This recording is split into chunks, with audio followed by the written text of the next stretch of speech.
Welcome students. आज इस video में हम ये डेमोन्स्ट्रेट करने वाले हैं कि लेजीनेस और स्प्रिंग क्या होता है, उसका इफेक्ट क्या होता है। ऑलरेडी इसके ऊपर थ्योरी वीडियो हम बना चुके हैं, वहाँ पे थ्योरेटिकल सवाल सॉल्व कर चुके हैं।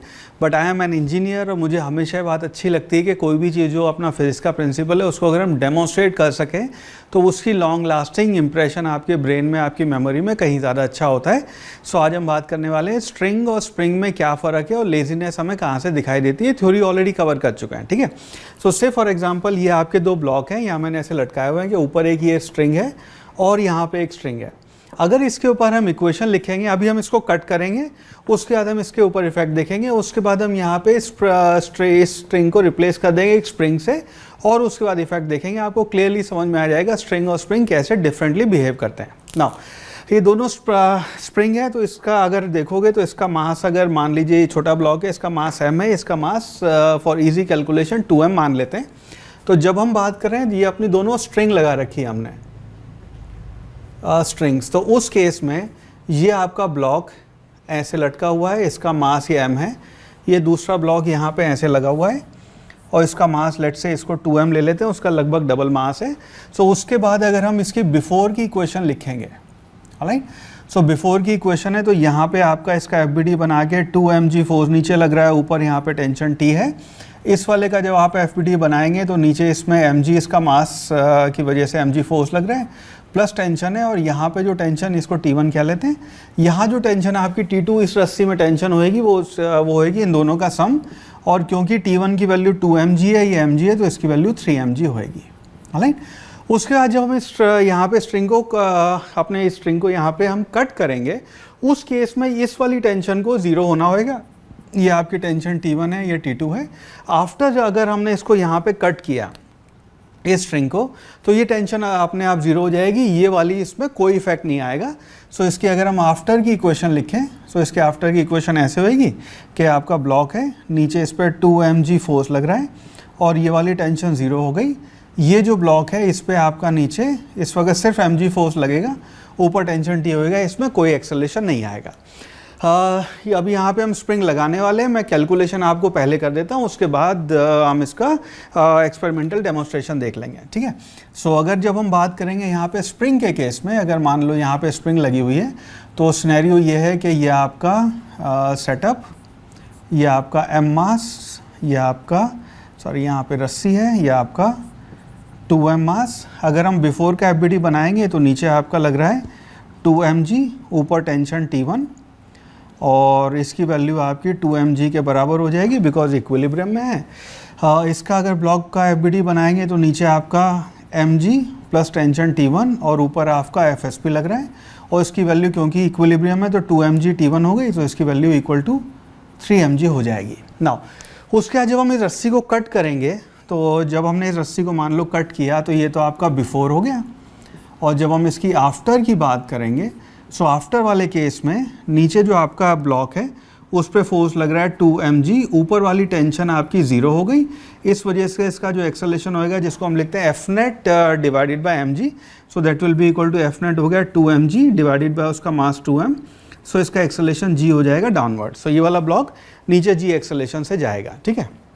यहाँ पे भी जब हम रस्सी को कट करेंगे सो इसका एक्सेलरेशन हो जाएगा 2mg divided by g divide by 2m, so that will be equal to g downward. ये दोनों ही केसेस में g डाउनवर्ड एक्सेलरेशन आएगा। नाउ इस केस में इस वाले ब्लॉक की इंटरेस्टिंग कहानी होती है कि इसके ऊपर नीचे जो आपका फोर्स लग रहा है वो mg है, और क्योंकि यहाँ पे आपका स्प्रिंग लेजीनेस शो करेगा, रस्सी कटने के बाद उसे पता ही नहीं चला कि रस्सी कटी है, सो यहाँ पे आपका फोर्स FSP जो होएगा वो आपका 3mg ही रहेगा, और इसका जो एक्सेलरेशन वो आएगा वो होएगा 3mg divided by m, that will be equal to 3g upwards, alright.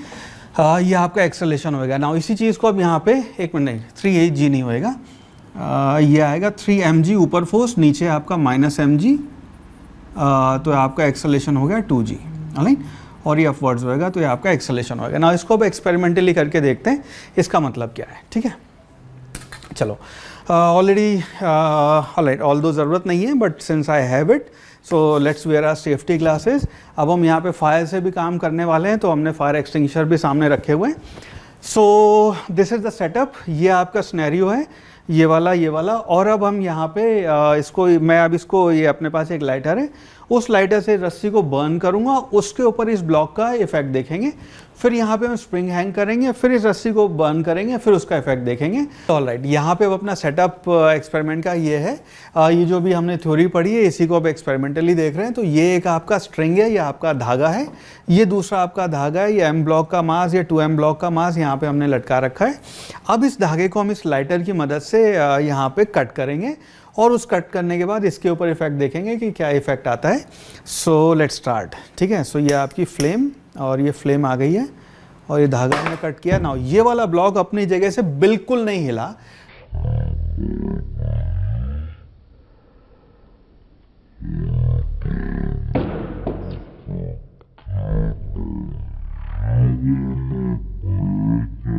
Reason उसका ये है कि ऊपर वाली इसमें स्ट्रिंग में आपका लेजीनेस जो है वो शो नहीं करता है।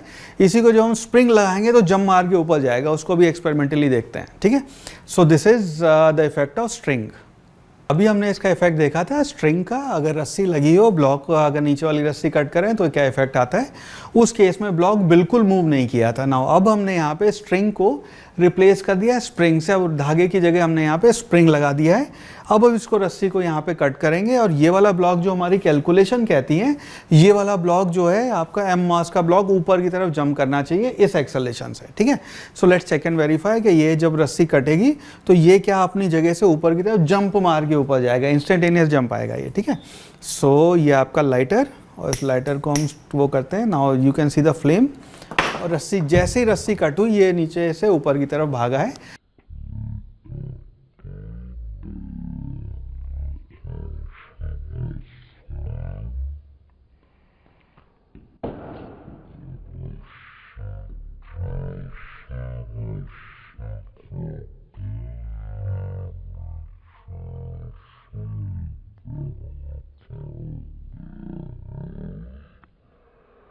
और इवेंचुअली ये जाके अपनी जगह पे स्टेबल हो जाएगा। अभी ये जो अनस्टेबल मोशन है, थोड़ी देर बाद ये अपनी जगह जाके ऐसे ऐसे इक्विलिब्रियम पोजीशन पे आ जाएगा, लेकिन जंप होने का रीज़न लेजीनेस और स्प्रिंग है आपका। Alright, so this is what the experiment is. I hope ये कॉन्सेप्ट आपको अब समझ में आ गया है। नाउ मेरा पर्पज़ इस वीडियो से ये है कि जो चीज़ें हम फिजिक्स में डेमोन्स्ट्रेट कर सकते हैं we should always do that. So I always prefer अपनी क्लासरूम में स्पेशली जितने भी टॉयज़ और ये सारी चीज़ें उनके थ्रू हम डेमोन्स्ट्रेट कर सकें। और एक बार बच्चे एक बार स्टूडेंट्स एक बार डेमोन्स्ट्रेशन देख लेते हैं, उसका अगर एक्सपेरिमेंट देख लेते हैं तो उसकी लॉन्ग लास्टिंग मेमोरी होती है। It always goes in the long term memory. ठीक है, उसका इम्पैक्ट बड़ा अच्छा आता है। अगर आपको वीडियो पसंद आया तो कमेंट सेक्शन में मुझे बताएं। और इसी के साथ साथ अगर कुछ और फिनोमिना है, कुछ और आपके प्रिंसिपल्स हैं फिजिक्स में that you want me to create experiments on, I would love to do that. Alright, so I wish you happy learning.